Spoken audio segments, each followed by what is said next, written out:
अगर मैं आपसे पूछूं कि एक 17 साल पुरानी बाइक जिसे कंपनी कई बार बंद करने की कोशिश कर चुकी है, आज भी शोरूम में क्यों बिक रही है, तो क्या आप मानेंगे कि असली ताकत कंपनी के पास नहीं बल्कि ग्राहकों के पास है? आज के दौर में जब हर साल नई टेक्नोलॉजी, नए फीचर्स और नए डिजाइन लॉन्च हो रहे हैं, वहां एक पुरानी मशीन का टिके रहना अपने आप में बड़ी बात है। आज हम बात करेंगे उस बाइक की जिसे कुछ लोग लेजेंड कहते हैं और कुछ आखिरी असली पल्सर। जी हाँ, बात हो रही है बजाज पल्सर 220F की। ये सिर्फ एक बाइक नहीं बल्कि एक दौर की पहचान है। एक ऐसा दौर जब कॉलेज के बाहर खड़ी 220F स्टेटस सिंबल मानी जाती थी और हाईवे पर इसकी हेडलाइट दूर से पहचान ली जाती थी। एक समय था जब 200 सीसी से ऊपर की बाइक लेना मतलब बड़ी बात होती थी। 2007 में जब पल्सर 220 लॉन्च हुई, उस समय यह भारत की सबसे तेज इंडियन बाइक कही जाती थी।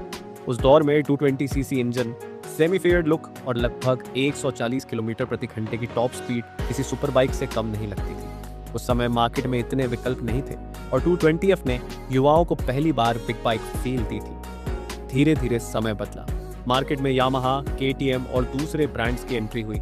पावर बढ़ी, फीचर्स बढ़े और ग्राहकों की उम्मीदें भी बढ़ी। बजाज ने भी अपनी नई 250 सीसी सीरीज पल्सर F250 और N250 लॉन्च की। ज्यादा पावर, नया इंजन, अपडेटेड डिजाइन और मॉडर्न फीचर्स के साथ ये बाइक्स आई। इसके बाद खबरें आने लगीं कि 220F को बंद किया जा रहा है। कई शोरूम में इसका स्टॉक खत्म हो गया, बुकिंग बंद हो गई और लोगों को लगा कि अब यह बाइक इतिहास बन जाएगी। लेकिन हुआ उल्टा। ग्राहकों की डिमांड इतनी मजबूत थी कि बजाज को 220F को वापस लाना पड़ा। 2023 में यह फिर से अपडेट के साथ लॉन्च हुई। यह अपने आप में बहुत बड़ा संकेत है। जब कोई कंपनी अपने पुराने मॉडल को सिर्फ नॉस्टैल्जिया की वजह से नहीं बल्कि एक्चुअल डिमांड की वजह से वापस लाती है, तो इसका मतलब है कि उस प्रोडक्ट में कुछ खास जरूर है। लेकिन आखिर ऐसा क्यों है? क्यों लोग इसे जाने नहीं देना चाहते?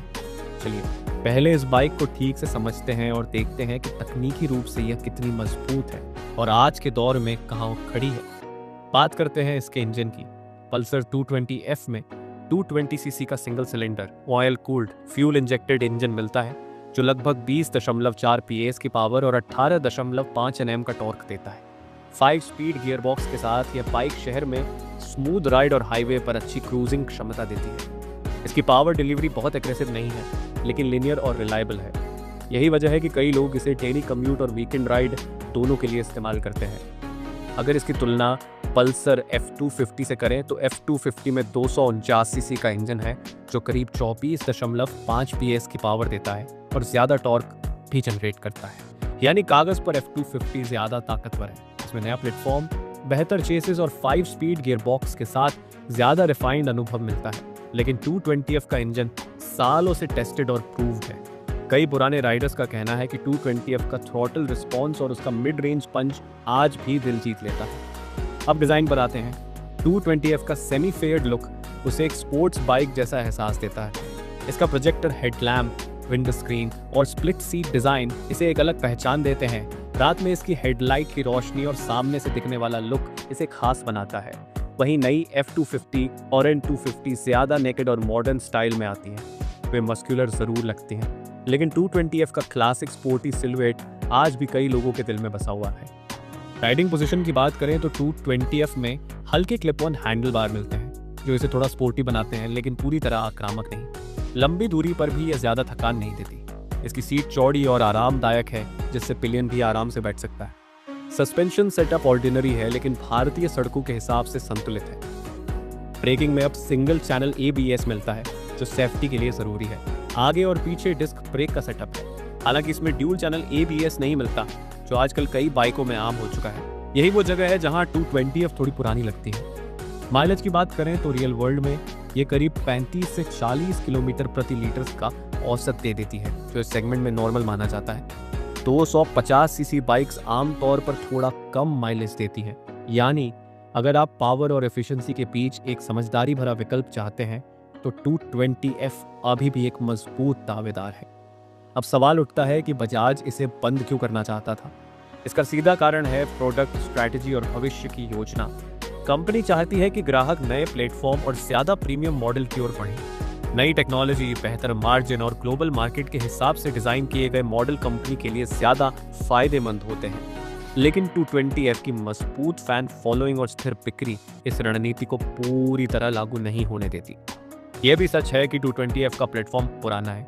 इसमें 6 स्पीड गियरबॉक्स नहीं है, ट्रैक्शन कंट्रोल नहीं है, पूरी तरह LED लाइटिंग नहीं है और न ही ब्लूटूथ कनेक्टिविटी जैसी सुविधाएं हैं। लेकिन हर ग्राहक फीचर्स की लंबी लिस्ट नहीं देखता। कई लोग भरोसेमंद इंजन, सस्ती मेंटेनेंस, आसान स्पेयर पार्ट्स और मजबूत रीसेल वैल्यू को ज्यादा महत्व देते हैं, और इन मामलों में 220F आज भी मजबूत खड़ी है। अगर आप एक सच्चे बाइक एंथुजियास्ट हैं तो आप समझेंगे कि बाइक सिर्फ स्पेसिफिकेशन शीट नहीं होती, यह एक एक्सपीरियंस है। 220F की एग्जॉस्ट की आवाज़, हाईवे पर इसकी स्थिरता और 100 से 120 किलोमीटर प्रति घंटे की स्पीड पर इसका आत्मविश्वास आज भी इसे खास बनाता है। कई लोग आज भी अपनी पुरानी 220F को बेचने के बजाय संभाल कर रखते हैं, क्योंकि उनके लिए यह सिर्फ एक मशीन नहीं बल्कि यादों का हिस्सा है। तो क्या 220F हमेशा के लिए रहेगी? शायद नहीं। ऑटोमोबाइल इंडस्ट्री तेजी से बदल रही है। नई एमिशन नॉर्म्स, इलेक्ट्रिक व्हीकल्स का बढ़ता चलन और एडवांस सेफ्टी फीचर्स भविष्य तय कर रहे हैं। आने वाले समय में कंपनियों को अपने पुराने प्लेटफॉर्म को अपडेट करना मुश्किल होता जाएगा। ऐसे में 220F का भविष्य अनिश्चित जरूर है, लेकिन उसका प्रभाव हमेशा याद रखा जाएगा। फिलहाल सच्चाई यही है कि जब भी इसे बंद करने की खबर आती है, ग्राहक की आवाज इसे वापस ले आती है। ये एक शानदार उदाहरण है कि अगर किसी प्रोडक्ट में असली कनेक्शन है तो वह सिर्फ मशीन नहीं रहता, वह एक आइकन बन जाता है। अगर आप 220F के फैन हैं तो कमेंट में बताइए कि आपको इसमें सबसे ज़्यादा क्या पसंद है।